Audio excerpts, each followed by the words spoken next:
আজকে আমার ভাই তানার বংশে মাই মুরুব্বি আল্লাহ পাকে ডাকে সাড়া দিয়ে চলে গিয়েছেন, সেই উপলক্ষে একটা দোয়ার মাহফিল কায়েম করলেন, যাতে বংশে মাই মুরুব্বিদের আখিরাতটা যেন সুন্দর হয়।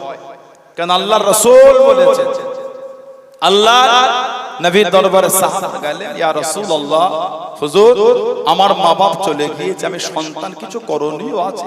আল্লাহর রাসূল বলেছেন, আদ-দুআউ লাহুমা, আদ-দুআউ লাহুমা, তুমি তাদের জন্য দোয়া করো, আল্লাহ পাকের দরবারে ইস্তিগফার মাফি চাও। ওয়াল ইস্তিগফারু লাহুমা, তাদের দুজনের জন্য আল্লাহ পাকের কাছে ইস্তিগফার ক্ষমা চাও। আল্লাহ পাক বাপ মা চলে যাবার পরে সন্তান সন্ততিদের দোয়া আল্লাহ পাকের দরবারে কবুল হয়ে যায়। জোরে বলুন না সুবহানাল্লাহ। সেই উপলক্ষে দোয়ার মাহফিল, কিন্তু এদিন আমার আপনার জন্য অপেক্ষা করছে। আমি আপনি একদিন কবরে যাব, আমি আপনি একদিন মারা যাব। আল্লাহ পাক আপনাকে আমাকেও একদিন কিয়ামতে তুলবেন। কিন্তু আল্লাহ পাক মানুষকে সৃষ্টি করলেন, কোরআন শরীফ আল্লাহ পাক জিকির করেছেন, ওমা খালাকতুল জিন্না ওয়াল ইনসা ইল্লা লিয়াবুদুন, আমি আল্লাহ মানুষ এবং জিন, খালাকতুল জিন্না ওয়াল ইনসা, জিন এবং ইনসান সৃষ্টি করেছে কেন? ইল্লা, কেবল মাত্র লিয়াবুদুন, আমার ইবাদত বান্দেগীর জন্য। আমি আল্লাহ আমার দাসত্ব করার জন্য আমি আল্লাহ মানুষকে তৈরি করেছি।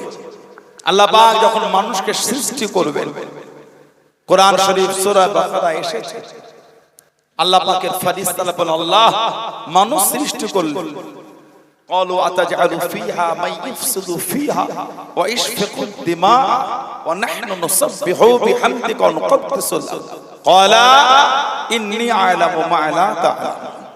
আল্লাহ পাক যখন মানুষকে সৃষ্টি করবেন, ফেরেশতারা বলেন, আল্লাহ মানুষ সৃষ্টি করবেন, ওরা নিজেদের মধ্যে ঝগড়া করবে, ইশফিকুদ দিমা, তারা খুনোখুনি করবে, রক্ত বহাবে। আল্লাহ পাক আপনার ইবাদত বান্দেগীর যদি প্রয়োজন হয়, আপনি আমাদের হুকুম করে আমরা আপনার ফেরেশতা আরো বেশি বেশি করে আপনার ইবাদত বান্দেগী করব, তথাপি মানুষ তৈরি করবেন। আল্লাহ পাক ফেরেশতাদের বলেছেন, ক্বালা, ইয়ানি ক্বালা আল্লাহু তাআলা, আল্লাহ পাক বললেন, ইন্নী আ'লামু মা লা তা'লামুন, আমি আল্লাহ যা জানি তোমরা তা জানো না। আল্লাহ পাক সেই মানুষকে আশরাফুল মাখলুকাত করেছেন। জোরে বলুন না সুবহানাল্লাহ। কোরআন শরীফ আল্লাহ পাক জিকির করেছেন,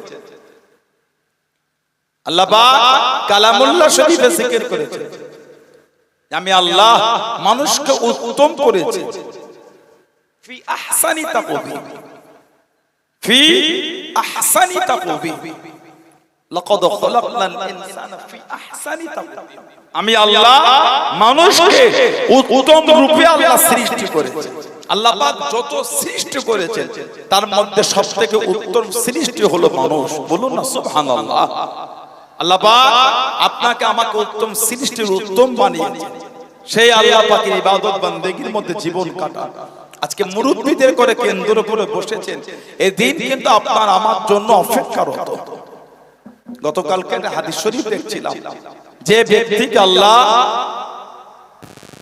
শুক্রবারের রাতে আল্লাহ পাক যেই ব্যক্তিকে তিনি ডেকে নেবেন, যার ইন্তেকাল হবে, মানে বৃহস্পতিবার মাগরিবের নামাজের পরে কিয়ামত পর্যন্ত তার কবরের ফিতনা থেকে আল্লাহ পাক হেফাজত করে দেবেন। জোরে বলুন, জোরে বলুন আলহামদুলিল্লাহ। আল্লাহর কাছে আশা করেন যেন মরণ আল্লাহ এই জুমার দিনে মরণ দেন। আল্লাহ পাক যেন আমাদের মরণ ঈমান অবস্থায় দেন। কেন? ঈমান হালাতে মরণ হলে আল্লাহ সমস্ত ফিতনা, কবরের মুসিবত থেকে আল্লাহ আমাদের পার করিয়ে দেবেন। জোরে বলুন সুবহানাল্লাহ। আল্লাহ রাসূল বলেছেন, আখিরাতের প্রথম মঞ্জিল হচ্ছে কবর। যার কবরটা সুন্দর অতিক্রম হবে, তার আখিরাতটাকে আল্লাহ পাক সুন্দরভাবে কাটিয়ে দেবেন। যার কবরটা সুন্দরভাবে অতিক্রম হবে, আখিরাতের প্রথম মঞ্জিল হচ্ছে কবর। সেই কবরের জন্য কিছু হলো করে। কবরটা দুই রকম হবে, একটা হলো মুমিনের কবর আর একটা হলো গুনাহগারের কবর। হাদিস শরীফের কিতাব এসেছে ফাঁসে গুনাহগার যারা হবে তাদের কবরটা তো সংকীর্ণ হয়ে যাবে, ছোট, তারা একদিক থেকে আরেক দিকে কট ফিরতে পারবে না। যারা আল্লাহওয়ালা হবে, মুমিন হবে, তাদের কবরটা এত বড় হয়ে যাবে, তাদের চোখের দৃষ্টি যতদূর যাবে তাদের কবরকে আল্লাহ তার চাইতে বড় করে দেবেন। জোরে বলুন না সুবহানাল্লাহ। হাদিস শরীফে এসেছে আল্লাহর রাসূল বলেছেন মুমিন বান্দা বান্দি কবরে ঘুমাবেন কেমন? নাও কানামুল উরুশ। মুমিন কবরে ঘুমাবে কেমন? নাও নাও মানে ঘুম, কানামুল উরুশ। বাসর রাতের ঘুমের মতন মুমিনরা কবরে ঘুমাবে। যেমন বাসর রাতের ঘুম সকালটা যেমন তাড়াতাড়ি হয়ে গেল মনে হয়, দাম্পত্য জীবনের প্রথম রাত আল্লাহর রাসূল বলেছে মুমিনের কবরের ঘুমটা ঠিক সেই রকম বাসর রাতের আরামদায়ক ঘুমের মতন হবে। বলুন না সুবহানাল্লাহ। সেই জিন্দেগি তৈরি করার জন্য ইবাদত করে যারা কাটিয়েছেন তাদের দিকে দেখেন। জীবন তৈরি করেছিল আমার রাসূলের সাহাবা। আমার নবীর একটা সাহাবী ছিলেন হযরতে জুবায়ের ইবনুল আওয়াম। হযরতে জুবায়ের ইবনুল আওয়াম রাদিয়াল্লাহু তাআলা আনহু, উনি ছিলেন আমার নবী পাকের নিজের ফুফুতো ভাই।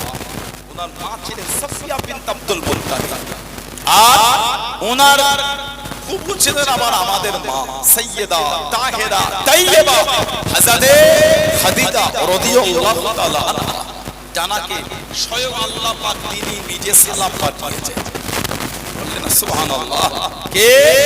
মা খাদিজাতুল কুবরা রাদিয়াল্লাহু তাআলা। আল্লাহ নবী জাবালে নূরে চলে গেলেন। ও জবান, আল্লাহ নবী জাবালে নূরে উঠে গেলেন। যে পাহাড়ে চূড়া ঘেরা গুহা, যে পাহাড়ে চূড়া আল্লাহ পাক সর্বপ্রথম কোরআন শরীফের আয়াতটা নাযিল করেছেন, ইকরা বিসমি রাব্বিকাল্লাযী খলাক। আল্লাহ নবী জাবালে নূরে উঠে গেলেন।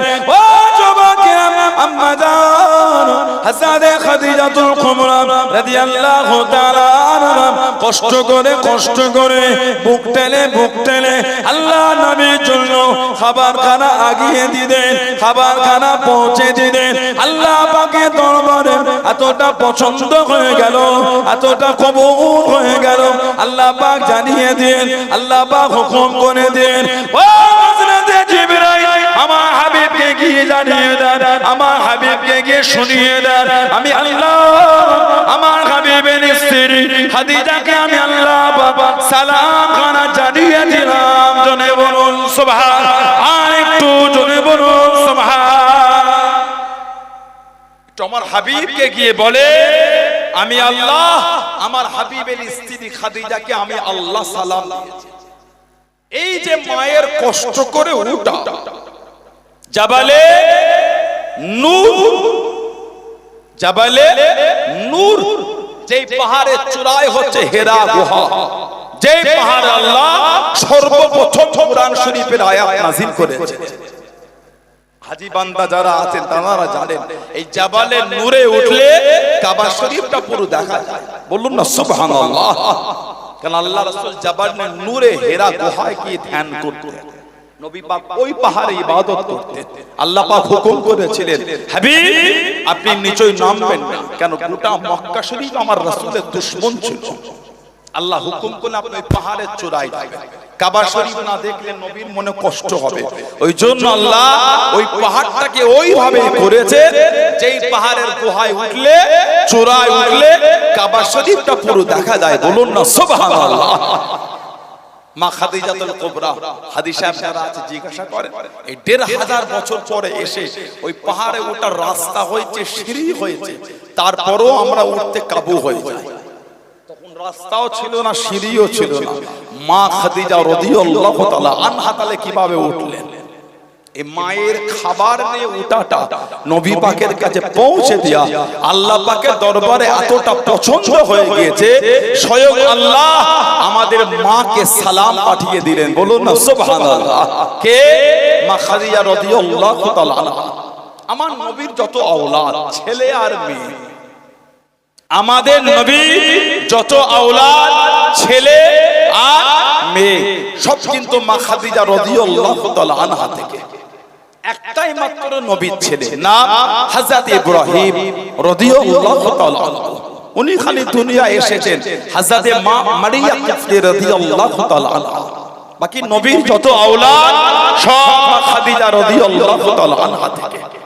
একটাই আওলাদ হযরত মা মারিয়াম থেকে এসেছে রাদিয়াল্লাহু তাআলা আনহা।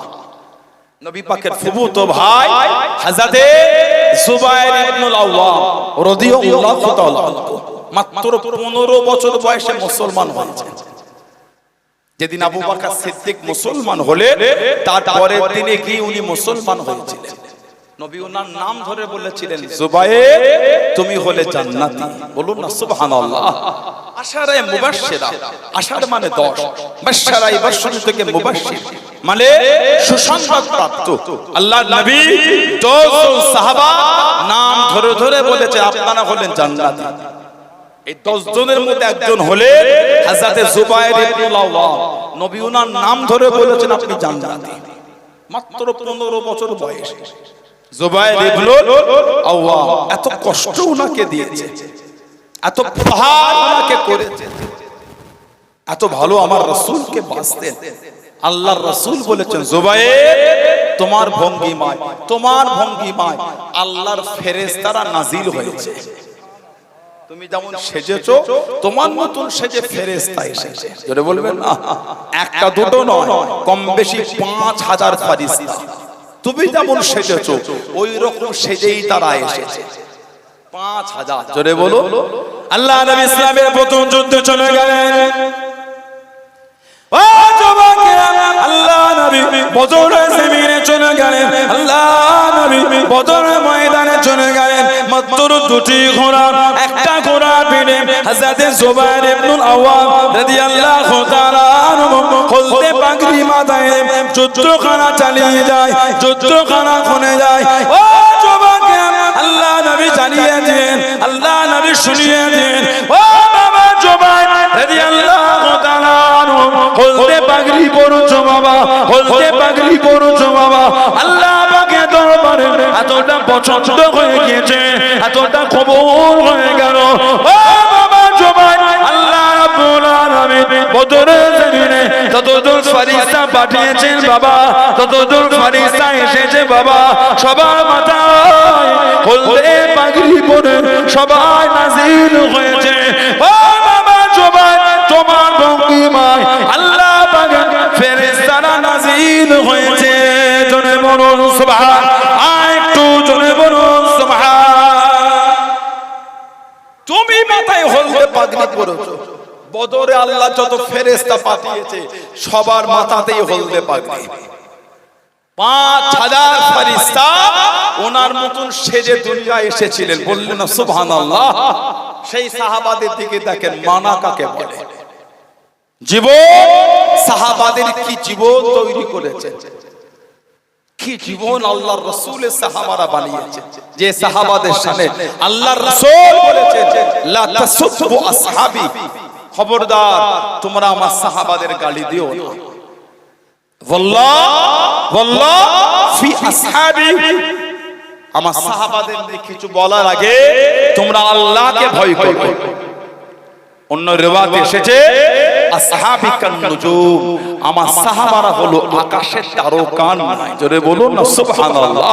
বিআইহিম ইক্তিদাইতুম হিতাদাইতুম, তোমরা তাদের মধ্যে কারো একজনের ইক্তিদা করো, তোমরা হেদায়েত পেয়ে যাবে। জোরে বলুন না সুবহানাল্লাহ। সেই সাহাবাদের জীবনী পড়েন, সেই সাহাবাদের জীবনী দেখেন, তানাদের মানা, তানাদের মুহাব্বত, কি ভালোবাসা আমার রাসূলকে তারা দিয়েছে। সাহাবারা কি মুহাব্বত নবীকে দিয়েছে। এমনি সাহাবাদের মাকাম আল্লাহ। আজকে এসে বসেছেন বংশের মুরব্বিদের রূহের মাগফিরাতের উদ্দেশ্যে, নিজেদের জীবনটাও তৈরি করেন। আপনি কি করবেন বলেন? গরমটা বড় বেশি পড়ে গেছে, আল্লাহর হুকুম। আজ 3 দিন ধরে আল্লাহর হুকুম খুব বেশি গরম। এত পানি হলো চতুর্দিকে এখনো ডুবে আছে। আপনাদের এলাকায় তাও তো ডুবো, আল্লাহ জাগিয়ে রেখে আল্লাহ হিফাজত করে। বলুন আল্লাহুম্মা আমিন। উদয় নারায়ণপুরের দিকে, বিশেষ করে 5টার দিকে, আমাদের হুগলির ওই হরিণখোলার দিকে সব এক বুক না, কিছু কিছু জায়গায় 18 ফুট 20 ফুট করে পানি উঠে গিয়েছে। আল্লাহ হেফাজত করে, বলুন আল্লাহুম্মা আমিন। একবার বন্যা হলে মানুষের অনেক ক্ষতি হয়ে যায়, সাডেনলি পানি ছেড়ে দেয়, মানুষকে অ্যালার্ট করেন আগে থেকে, মানুষজন তাদের প্রয়োজনীয় নিত্য প্রয়োজনীয় জিনিসকে তারা বার করতে পারে না, খুব অসুবিধা হয়ে যায়। আল্লাহ পাক আমাদেরকে সমস্ত মুসিবত থেকে হেফাজত করেন।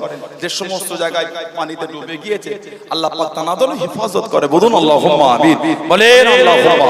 আমার ভাইরা, বাচ্চাদেরা, ছেলেরা, যুবকেরা, মুরব্বীরা, নবী পাকের মুহাব্বতের সাহাবী হযরতে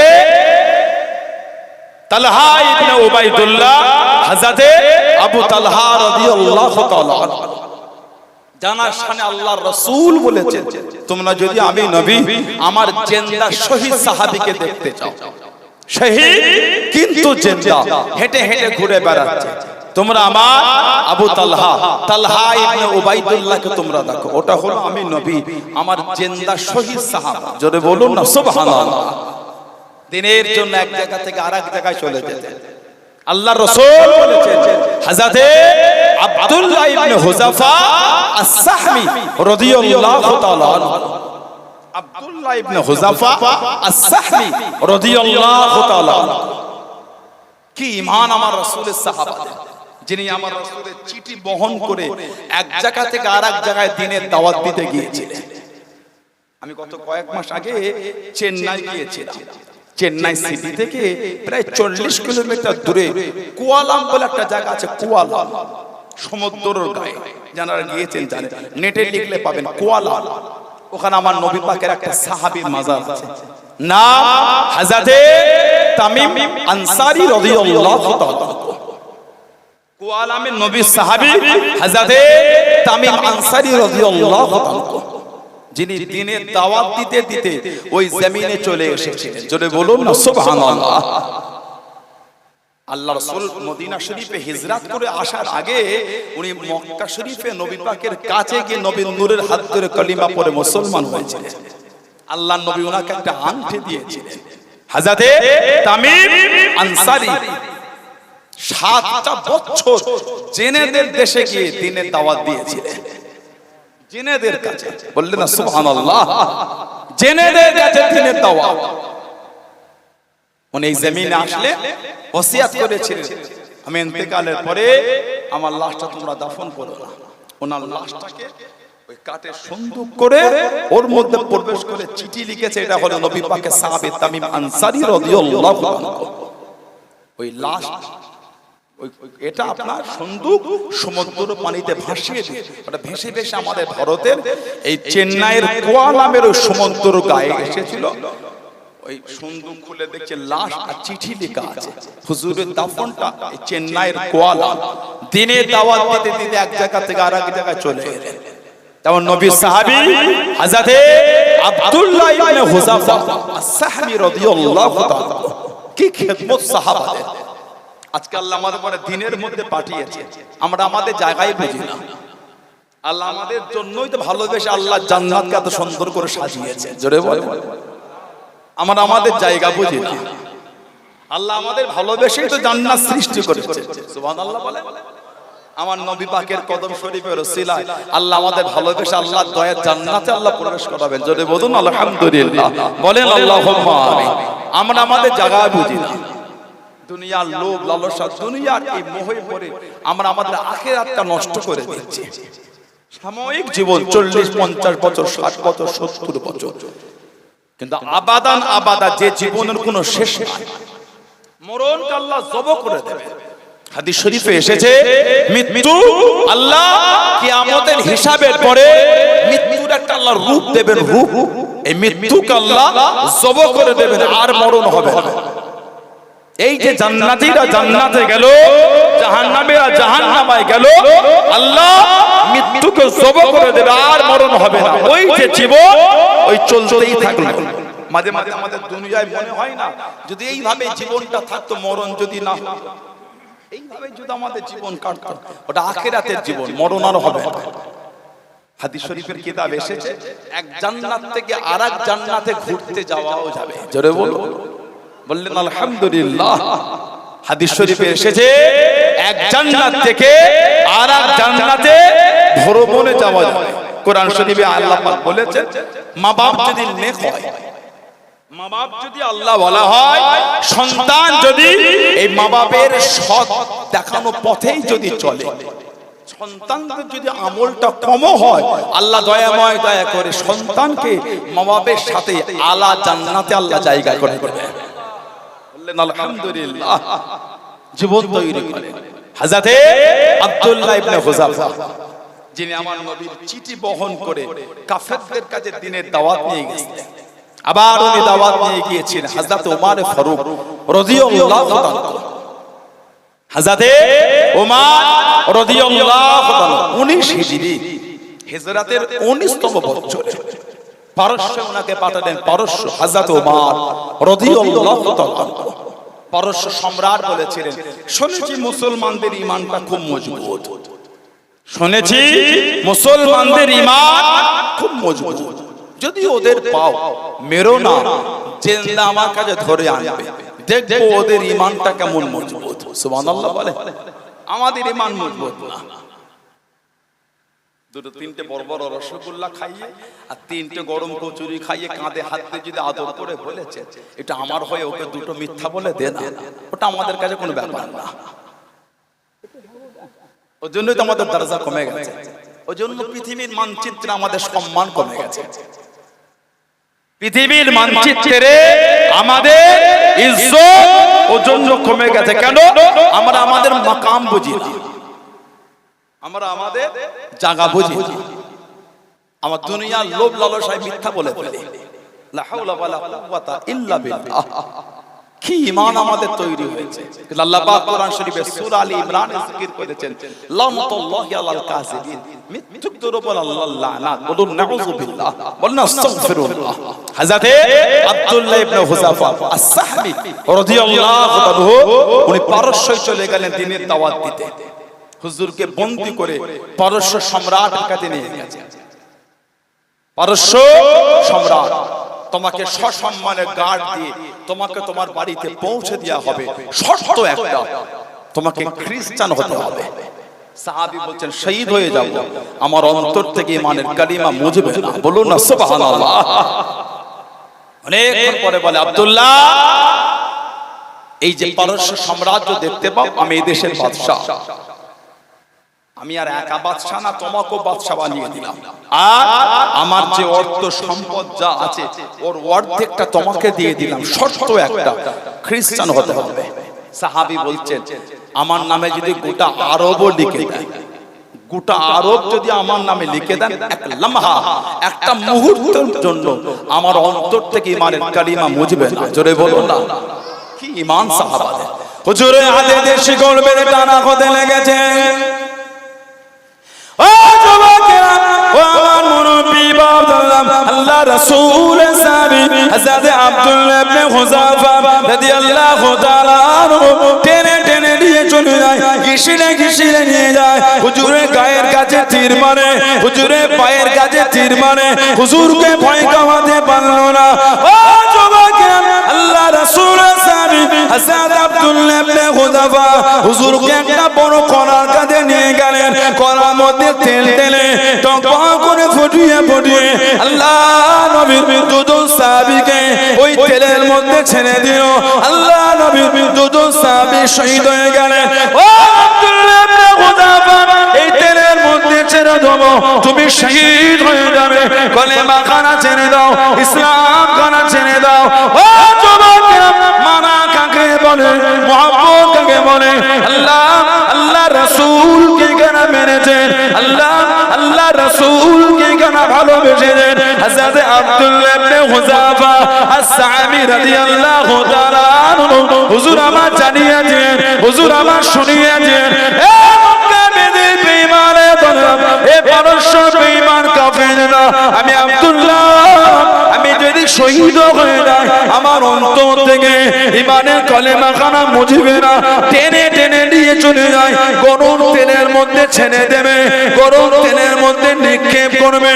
ও যুবকেরা, আল্লাহ রাসূলের সাহাবী চোখভরা পানি লেখানে কাফেররা মনে করলো হয়তো হুজুর ভয় পেয়ে গিয়েছেন, বাদশার সামনে নিয়ে গেলেন, বাদশার কাছে নিয়ে গেলেন। এ আব্দুল্লাহ ইবনে হুযাফা কি ভয় পেয়ে গিয়েছো? তুমি কি কলেমা খানা ছেড়ে দেবে? হুজুর আমার জানিয়েছেন আমি আব্দুল্লাহ আমি মরণকে ভয় করিলাম। তবে কি জন্য কাঁদো?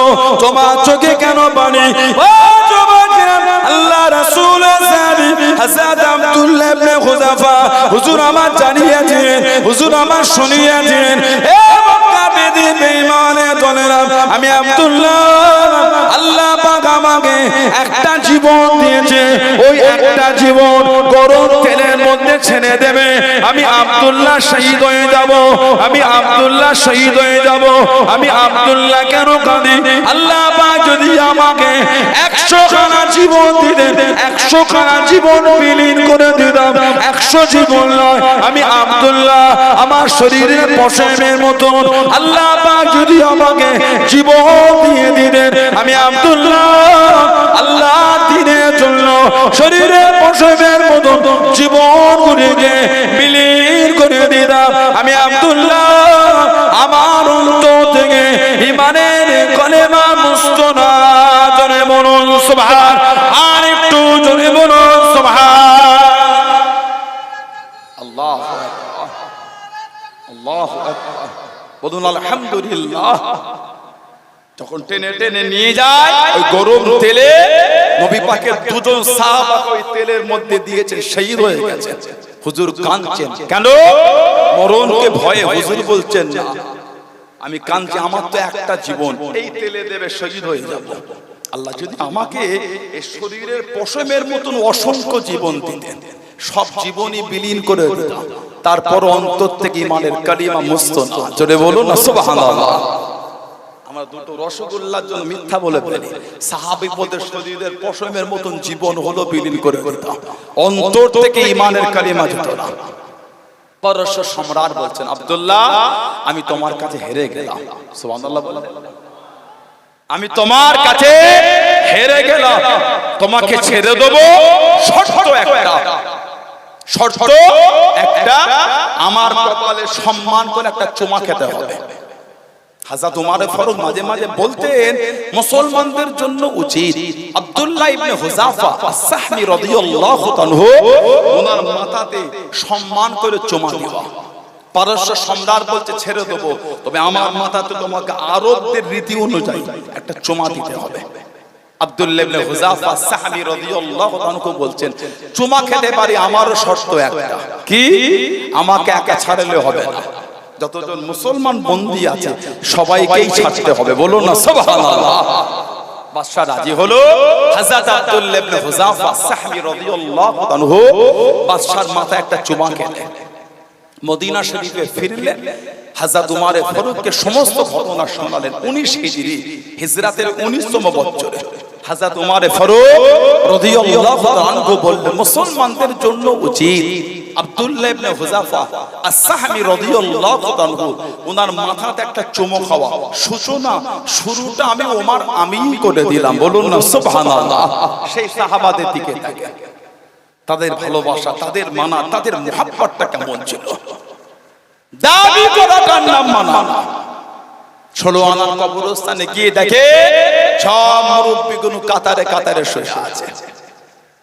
আজকে আমার ভাইজান তারা মুরব্বিদের রুহের মাগফিরাতের উদ্দেশ্যে দোয়া কায়েম করেছে। আমরাও কিন্তু একদিন এই পথের পথিক হব, আমরাও কিন্তু একদিন এই রাস্তার আরোহী হব। ভেবেছি কোনোদিন ভেবেছি সাহাবাদের যদি জীবনী পড়ার অবাক হয়ে যাবে। আবু বকর সিদ্দিক, ওমর ফারুক, উসমান গনি, শেরে খোদা মাওলা আলী রাদিয়াল্লাহু তাআলা আনহুম আজমাইন, ওনারা যখন কবরের পাশে দাঁড়াতেন এত কাঁদতেন। হাদিস শরীফে এসেছে হাত্তা তাবুল্লাল লাহিয়াতি, এই চোখের পানি গড়িয়ে দাঁড়ি ভিজে যেত, দাঁড়ি থেকে পানি চোখে শরীর ভিজে যেত। একটাই করো, ওই কবরকে দেখে আমাদেরও মরণ হবে। কোন কোন সাহাবা জানাদের নাম ধরে ধরে নবী বলেছেন আপনারা সব জান্নাতি। জোরে বলা গেল না? আলাইকুম বিসুন্নতি ওয়া সুন্নাতুল খুলাফায়ে রাশিদিন আল মাহদিয়িন। নবী বলে আমি নবী, আমার সুন্নাত আর আমার খুলাফায়ে রাশিদিন, খুলাফায়ে আরবা হযরত আবু বকর, হযরত ওমর, হযরত উসমান, হযরত আলী রাদিয়াল্লাহু তাআলা আনহুম আজমাইন, এই চারজন সাহাবা সুন্নাত তোমাদের জন্য আমি নবী মানার হুকুম দিলাম। যেই চারজন সাহাবা সুন্নাত নবী আমাদের মানতে হুকুম দিলেন, সেই চারজন সাহাবা নবী বলেছেন জান্নাতি, তারপরও কবরকে দেখে কাঁদছেন। তারা যদি ওই অবস্থা করেন তাহলে আমাদের জন্য কি হওয়া উচিত?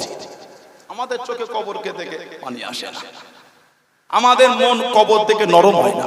ওটা আগে একটা পরিবেশ ছিল, এলাকায় কেউ মারা গেলে 2-4 দিন এলাকাটা থমথমে হয়ে থাকতো। মাথাটা লোকরা সেভাবে আড্ডা দিত না, চায়ের দোকানে আড্ডা দিত না, ক্লাবের টিভিটা খুলতো না, মাথায় বসে তাস খেলতো না। এখন ওগুলো আর নাই।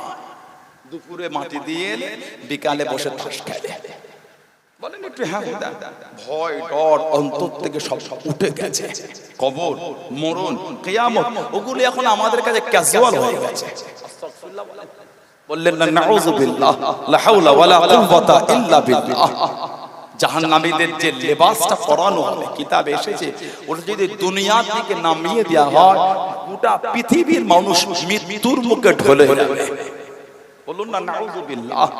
জাহান্নামীদের যে লেবাস যদি দুনিয়ায় নামানো হয়, দুনিয়ার মানুষ মৃত্যুর দিকে ঢলে যাবে। আমাদের কোনো ভ্রুক্ষেপ নাই, ক্যাজুয়াল ব্যাপার আমাদের। হাদিস শরীফের কিতাবে এসেছে জাহান্নামীদের কবর আল্লাহ পাক দুটো ফেরেশতা পাঠাবেন, জান্নাতীদের কবরও আল্লাহ দুটো পাঠাবেন। জান্নাতীদের কবরে যারা দুজন আসবে, তাদের হাতে থাকবে জান্নাতের মতির মালা। বলুন সুবহানাল্লাহ। বলে 12:30 আর নামাজ, তাহলে নামাজ আজানের পরে দোয়াটা করি। এমনি দিনের বেলা আসাটা খুব কষ্ট। আমি সেই 10টায় বার হয়েছি, ফজরের নামাজ পড়ে ঘুমিয়েছি সারা রাত, একটা সেকেন্ডের জন্য চোখের পাতা মোড়ে নেই। কালকে ঘরেই ছিলাম, শুক্রবার ঘরে থাকি। আমাদের অভ্যাস হয়ে গেছে রাতে ঘুম হয় না, রাতে ঘুমই না, ফজর পর্যন্ত বসে রাতে একটু কিতাব পড়লাম, পরে রাত করে ওখানে 2-1 ভাই আসলেন, জুনায়েদ ভাই ছিলেন, আব্দুল কাদের ভাই ছিলেন, একটু ভাইয়েরা বসে একটু গল্প করলাম ফজর পর্যন্ত। আজান হলো, চলে গেলাম নামাজ পড়ে, তার একটুখানি পরে ঘুমালাম। 9টার সময় উঠে পড়েছি, হয়ে গেল আর ঘুমাবে না, সেই ফজর পরে আবার প্রধান কি করো ভালোবাসা। আমার রাজু ভাই গেলেন, হাফিজ ভাই গেলেন, সব ভাইয়েরা সারদা মল্লিক বললেন। দূর থেকে অনেক কিছু মনে হয়, যারা আমাদের সাথে খুব কাছ থেকে বেশি তারা জানে। আমরা তো মানুষ, বলেন কি করব, ভালোবাসা রাখতেও হয়, আশা তো প্রত্যেকে থাকে। ওয়াজটা বড় জিনিস নয়, এই যে আসলাম ওনারা খুশি হয়ে গেলেন। হয়তো আসার আগে আমার কষ্ট লাগছিল, এসে আপনাদের মুখের হাসি দেখে আমিও খুশি হয়ে গেলাম। এটাই তো ভালোবাসা। বলুন আলহামদুলিল্লাহ। আল্লাহ আমাদের ভালোবাসাকে কবুল করে। বলুন আল্লাহুম্মা আমিন। দুনিয়ার স্বার্থে নয়, আল্লাহ আল্লাহর রাসূলের জন্য ভালোবাসা। আপনি আমাকে ভালোবাসেন কেন? ছেলেটা দাদা হুজুর আওলাদ, আল্লাহর ওলির আওলাদ। কার আওলাদ? আল্লাহর ওলি। কার ওলি? আল্লাহ। নিসবত আল্লাহর দিকে, নিসবত আল্লাহর দিকে। কার গোলাম? নবীর গোলাম। হাদিস শরীফে এসেছে একে অপরকে যদি আল্লাহ আল্লাহর রাসূলের জন্য ভালোবাসে, আল্লাহ আল্লাহর রাসূলও তোমাদের করে ভালোবাসেন। জোরে বলো সুবহানাল্লাহ। শর্ত হলো আল্লাহ আল্লাহর রাসূলের জন্য ভালোবাসতে হবে, দুনিয়ার স্বার্থে ভালোবাসতে হবে না। আমাদের এই ভালোবাসাটা আল্লাহ আল্লাহর রাসূলের জন্য। আপনি একজন আলেম, আমি একজন হাজী, উনি একজন ইমাম, ইনি একজন নেককার। এই ভালো মানুষকে ভালোবাসতাম কেন? ইনি আল্লাহকে ভালোবেসে ফেলেছে। আল্লাহ ওয়ালাদের সাথে সম্পর্ক তো এই জন্যই আমাদের। আল্লাহ রাসূল বলেছে বুখারী শরীফ আর মুসলিম শরীফের হাদিস, আল মারউ মা'a মান আহাব্বা, যে যাকে ভালোবাসবে তার সাথে আল্লাহ পাক তাকে জান্নাতে রাখবে। আমাদের ভালোবাসা আল্লাহ ওয়ালাদের সাথে ইনশাআল্লাহ ওই কাতারেই নবীর দামান ধরে আল্লাহ আমাদের করে জান্নাতে রাখবেন। জোরে বলুন, বলুন আল্লাহুম্মা আমিন। ওজন্য সোহবতটা ভালো লোকেদের সাথে রাখতে হয়। মান তাশাবি কওমিন ফাহুয়া মিনহু, যে যে দল, যে যে কওমের সাথে সম্পর্ক করবে তার সাথে তার হাসর হবে। ওজন্য যাই করে সব সময় চাইবেন উঠা বসা একটা ভালো লোকের সাথে হয়। সোহবত যদি ভালো হয় আল্লাহ পাক কিয়ামতে কিন্তু ভালো লোকের কাতারেই দাঁড় করিয়ে দেবে। আমি বলি না, আল্লাহ রাসূল বলেছেন মান তাশাবি কওমিন ফাহুয়া মিনহু, যে যে কওমের অনুসরণ করবে সে তার সাথেই হবে। কোথায়? কিয়ামতে হাসরের ময়দানে। আল্লাহ পাক কোরআন শরীফে বলেছেন ইয়া আইয়ুহাল্লাযীনা আমানু তাকুল্লাহ, হে ঈমানদার বিশ্বাসী বান্দা বান্দীরা, তোমরা আমি আল্লাহ আমাকে ভয় করো। অকুনু কুনু মা'আস সাদিকিন, আর সত্যবাদীদের দলভুক্ত হয়ে যাও। আল্লাহ ওয়ালাদের দলভুক্ত হলে আল্লাহ আল্লাহ ওয়ালাদের কাতারেই দান করাবে। বলুন আলহামদুলিল্লাহ, জোরে বলুন আল্লাহুম্মা আমিন। আমার ভাইয়েরা, বাচ্চারা, ছেলেরা, যুবকেরা, মুরব্বিরা, গুনাহগারদের কবর আল্লাহ দুটো ফেরেশতা পাঠাবেন। আল্লাহর হুকুম হবে গুনাহগারদের কবরে মারো, মারতে থাকবে। হাদিস শরীফের কিতাবে এসেছে ফেরেশতারা এই বান্দা বান্দির কান্না আওয়াজ শুনে মার বন্ধ করে দোয়া চাইবে, আল্লাহ আমরা আপনার ফেরেশতা আপনার বান্দার কষ্ট থেকে সহ্য হয় না, আল্লাহ ওদের মাফ করে দেন। আল্লাহ পাক ফেরেশতাদের কান দুটিকে কালা করে দেন, শুনতে পাবে না। আবার হুকুম হবে মারো, মারো। আবার প্রহার করবে গুনাহগারদের। কানে শুনতে না পেলেও চোখে দেখে আমরা অনুভব করতে পারি, চোখে দেখে অনুভব করে আবার বলবে, আল্লাহ আপনি কানে কালা করে দিয়েছেন কিন্তু চোখে দেখে তো অনুভব করি, আল্লাহ এদের কষ্ট হয়, মাফ করে দেন। আল্লাহ ফেরেশতাদের কানা করে দেবেন, বোবা করে দেবেন। হুকুম হবে কিয়ামত পর্যন্ত গুনাহগারদের কবরে প্রহার হবে। বলুন নাউযুবিল্লাহ। নেককার যারা হবে তাদের কবরে দুজন আসবে মতির মালা নিয়ে। এক ফেরেশতা বলবেন এটা আমাকে দেন, আমি পরিয়ে দিই। অপর ফেরেশতা বলবে ওটা আমাকে দেন, আমি পরিয়ে দিই। মুমিন বান্দা বান্দীদের গলাতে মতির মালা পরাবার জন্য ফেরেশতাদের মধ্যে রেষারেষি হবে। সুবহানাল্লাহ বলে।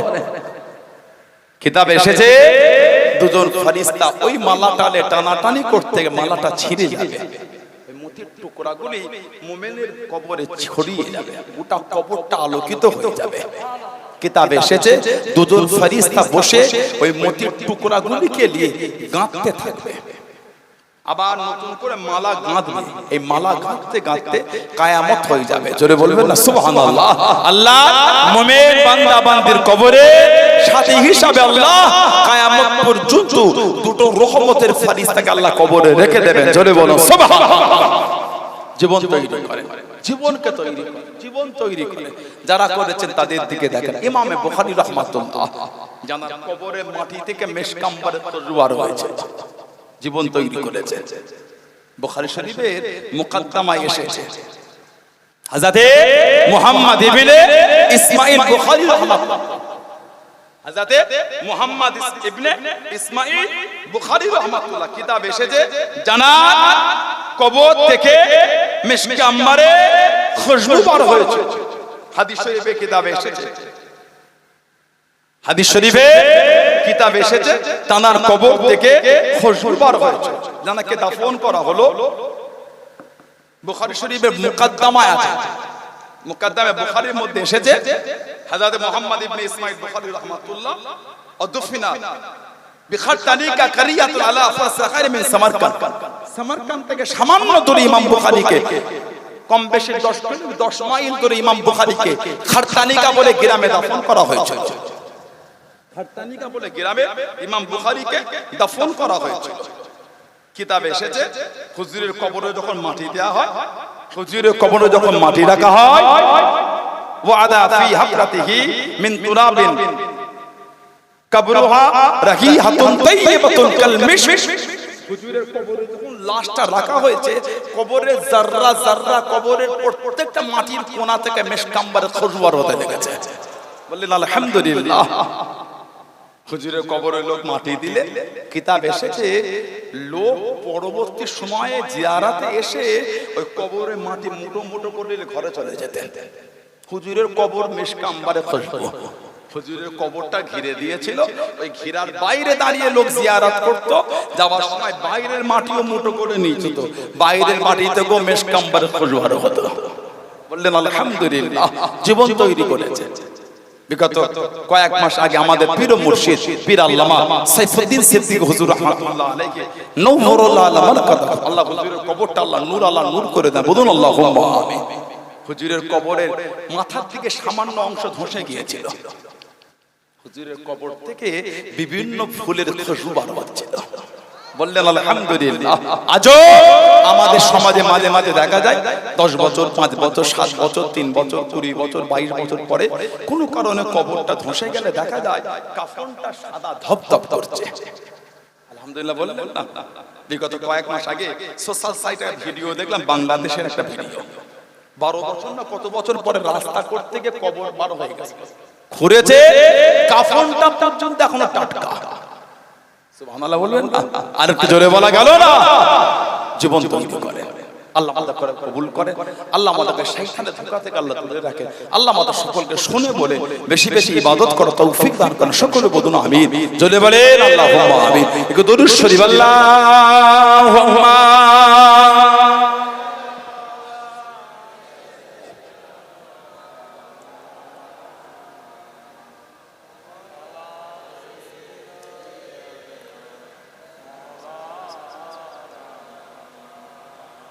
तो को जा मनो को जा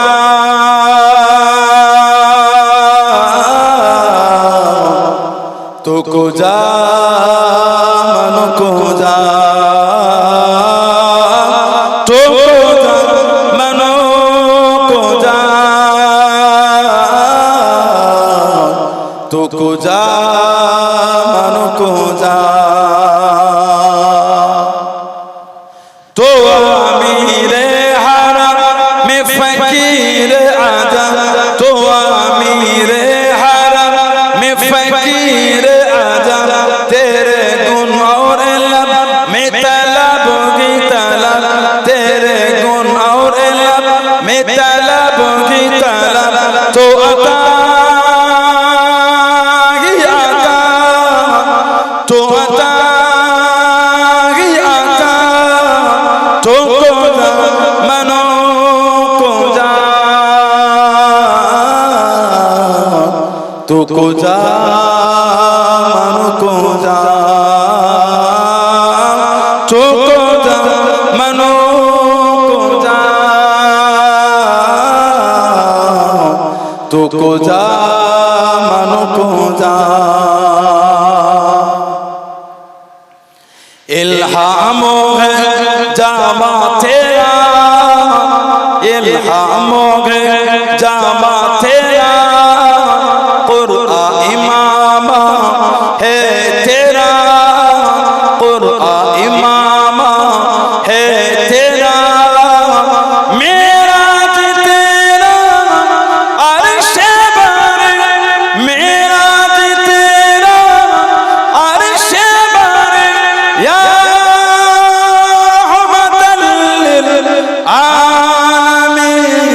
तो को जा मनो को जा तो को जा मनो को जा तो को जा मनो को जा तो को जा मनो को जा अल्लाहुम्मा सल्ली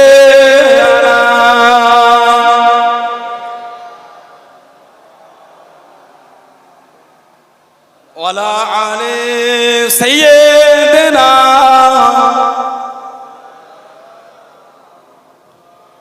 আমার ভাইরা বাপদানেরা ছেলেরা যুবকেরা মুরব্বীরা মুক্তাসার করলাম। এখন দোয়া হবে, আমি আপনাদের কাছে বিদায় নেব। আল্লাহ পাকের তৌফিক দান দেখা হবে। ভাইরা যুবকেরা তরুণেরা নামাজি হয়ে যান, নামাজি হয়ে যান, নামাজি হয়ে যান। নামাজ ছাড়া যাবে না। মায়েরা মেয়েরা বোনেরা নামাজি হয়ে যান, নামাজ ছাড়া যাবে না। আল্লাহর রাসূল বলেছেন as-সালাতু ইমাদুদ্দিন, নামাজ হলো দ্বীনের খুঁটি। বললেন না সুবহানাল্লাহ? আল্লাহর রাসূল বলেছেন আফজালুল ইবাদাত ইবাদাতুস সালাত, যত রকম ইবাদত আছে উত্তম ইবাদতটা হচ্ছে নামাজ। বললেন না সুবহানাল্লাহ? বান্দা বান্দি যখন সিজদায় চলে যায় ওই সময়টা হলো বান্দা বান্দি আল্লাহ পাকের সাথে সবথেকে নৈকট্য কাছের সময়। বলুন সুবহানাল্লাহ। হাদিস শরীফে এসেছে মুনকার নাকির ফেরেশতা যখন মুনকার নাকির এটা দুটো গোত্রের নাম। মুনকার একটা গোত্র, নাকির একটা গোত্র। এই দুই গোত্রে অসংখ্য ফেরেশতা, এই দুই গোত্রের সমস্ত ফেরেশতাকে মুনকার গোত্রের ফেরেশতাকে মুনকার বলা হয়, নাকির গোত্রের নাকির বলা হয়। মুনকার ও নাকির কবরে আসবে। মান রব্বুকা মা দীনুকা মান নবিয়ুকা, এই তিনটে কবরে সওয়াল হবে। কোন হাদিস শরীফে এসেছে একটাই প্রশ্ন হবে, নবী পাককে দেখিয়ে বলা হবে মা কুনতা তাকুল ফি হাযার রাসূল বা মান হাযার রাসূল, এই মানুষটা কি, এনার উপর তোমার আকীদাটা কি, নবীকে দেখিয়ে বলা হবে। যে কবরের নবীকে চিনে নেবে তার কবরটা আল্লাহ জান্নাতের টুকরা করে দেবেন। জোরে বলেন আল্লাহ আমাদের তৌফিক দাও, বলুন না আমিন, বলেন আল্লাহুম্মা আমিন। এই দুজন ফেরেশতা কবরে যাবে, কিতাব এসেছে মাথার দিক থেকে প্রবেশ করতে যাবে, কবরে ঢুকতে দেবে না। নূরানি চেহারা নিয়ে একজন দাঁড়িয়ে থাকবে, আমি আপনাকে ইনার কবরে মাথার দিক থেকে ঢুকতে দেবো না। জিজ্ঞাসা করবেন আপনি আমাকে বান্দা বান্দির কবরে প্রবেশে বাধা দেন, কে আপনি? নূরানি চেহারাওয়ালা জবাব দেবেন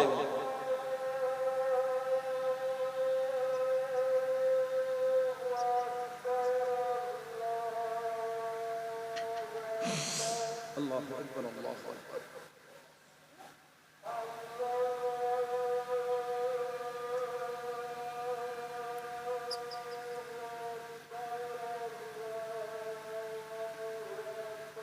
আল্লাহু আকবার, আল্লাহু আকবার।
যাবে কি না?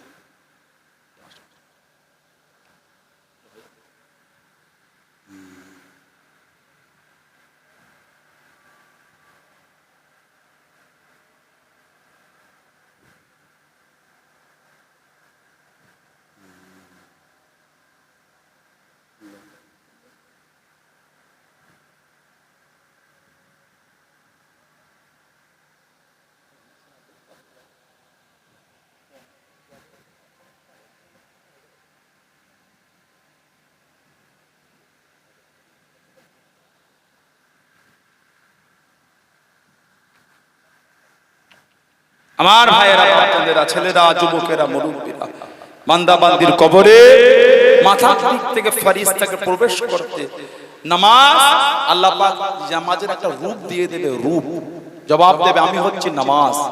এই বান্দা বান্দি আদায় করেছে, আল্লাহ খুশি হয়ে আমার একটা রূপ দিয়েছে, আমি আজকে এই বান্দা বান্দির কবরে আপনাকে মাথার দিক থেকে প্রবেশ করতে দেবো না। জোরে বলুন না, জোরে বলা গেল না সুবহানাল্লাহ। সেই নামাজই হয়ে যায়। আল্লাহ আমাদের কবুল করে, আল্লাহ আমাদের প্রত্যেকের দ্বারা পাঁচ ওয়াক্ত নামাজকে আল্লাহ কায়েম করিয়ে নেন। সকলে বলুন আমিন, জোরে বলেন আল্লাহুম্মা আমিন। আমার যুবক ভাইয়েরা, আমার যুবতী বোনেরা, মা বাপের খিদমত করবে, মা বাপের সেবা করুন, আল্লাহ ওনাদের ভালোবাসেন। অনেকে বলে বাপ মাই তো আমার বড় পীর। অবশ্যই বাপ মাই বড় পীর। এখানে পীর মানে মুরব্বী, সব থেকে বড় মুরব্বী মা বাপ। আর আমরা যে হাক্কানি ওলি আল্লাহদের পীর বলি, এইটা হলো তারা রুহানিয়াতের পীর। তাদের কাছে আমরা ইলমের মারিফাত শিকার জন্য তাদের পীর হিসাবে গ্রহণ করেছি। অনেকে এই বিষয়টাকে একটু হেয় করে বলে আমার বাপ মাই বলে, আলহামদুলিল্লাহ আল্লাহ আল্লাহর রাসূলের পরে আল্লাহ যা জায়গা দিয়েছে উনি হলেন মা বাপ। সুবহানাল্লাহ বলে। আল্লাহ আল্লাহ রাসূলের পরে সন্তান ঠিক আছে জায়গা হলো মা বাপের, আলহামদুলিল্লাহ, এটা তো কোনো সন্দেহ না। কিন্তু পীর যে আমরা ধরি হাক্কানি ওলি, এটা হলো রূহানি শিকার জন্য। আপনার মা বাবা আপনাকে সব থেকে বড়, আলহামদুলিল্লাহ। তারপরও কেন একটা টিচার নিয়েছেন, বাপ্পার কাছে পড়ছেন না, তাকে মাস্টার নিলেন, টিচার নিলেন, প্রাইভেট টিচার নিলেন, স্কুলে ভর্তি হলেন, অ্যাডমিশন হলেন, ইংলিশ মিডিয়াম অ্যাডমিশন, কলেজে হলেন, ইউনিভার্সিটিতে হলেন। কেন? এডুকেশন, শিক্ষা। সেরকম মারিফাতের শিক্ষার জন্য, ইলমের রূহানিয়াতের ইলম অর্জন করার জন্য, আমরা নিজেদের কলবকে জারি করার জন্য হাক্কানি ওলি আল্লাহদের সোহবতে সান্নিধ্য বসে তাদের সোহবতে থেকে মারিফাতের নূর পাওয়ার জন্য আমরা শিক্ষা অর্জন করি। ওটা আরেকটা আলাদা সাবজেক্ট হয়ে যাচ্ছে। দুটো এক বিষয় করে গুলিয়ে দেবেন না। বাপ মার সেবা করুন। আল্লাহ আমাদের তৌফিক দান। আল্লাহ আমাদের সকলকে সততার সাথে চলা তৌফিক দান করেন। আল্লাহ আমাদের মিথ্যা থেকে দূরে রাখেন। বলুন আমিন, বলুন আমিন। মিথ্যা একটা কঠিন জিনিস। মিথ্যা নেক আমলগুলি কেমন করে ধ্বংস করে দেয়, যেমন সীসা আগুনে দিলে গলে যায়, মিথ্যা নেক আমলগুলি ওইভাবে ধ্বংস করে দেয়। কিতাবে এসেছে মানুষ যখন মিথ্যা বলে, রহমতের ফেরেশতা তার মুখের দুর্গন্ধে তার থেকে দূরে চলে যায়। আবার মিথ্যা বলে আরো দূরে চলে যায়, আবার মিথ্যা বলে আরো দূরে চলে যায়। এই করে করে মিথ্যুকদের কাছ থেকে আল্লাহর রহমতের ফেরেশতারা অনেক দূরে চলে যায়। আল্লাহ আমাদের মিথ্যা থেকে দূরে রাখেন। বলেন আমিন, বলেন আল্লাহুম্মা আমিন। আসে যে নবীকে না বানাল আল্লাহ পাক কিছু বানাতেন না। যুগটা ইয়ামে জাহেলিয়া, অজ্ঞতার যুগ, অন্ধকার যুগ। নবীজির আব্বাজান হযরত আব্দুল্লাহ রাদিয়াল্লাহু তাআলা আনহু, আম্মাজান হযরত আমিনা রাদিয়াল্লাহু তাআলা আনহা, সেই নবীর ভালোবাসা, সেই নবীর মুহাব্বত, এটা আমরা আল্লাহ পাকের সামনে দাঁড়িয়ে নবীর ভালোবাসায় সালামের নজরানা জানিয়ে দিই। সবাই একটু ওঠে সালাম পড়ে নবী সালাম।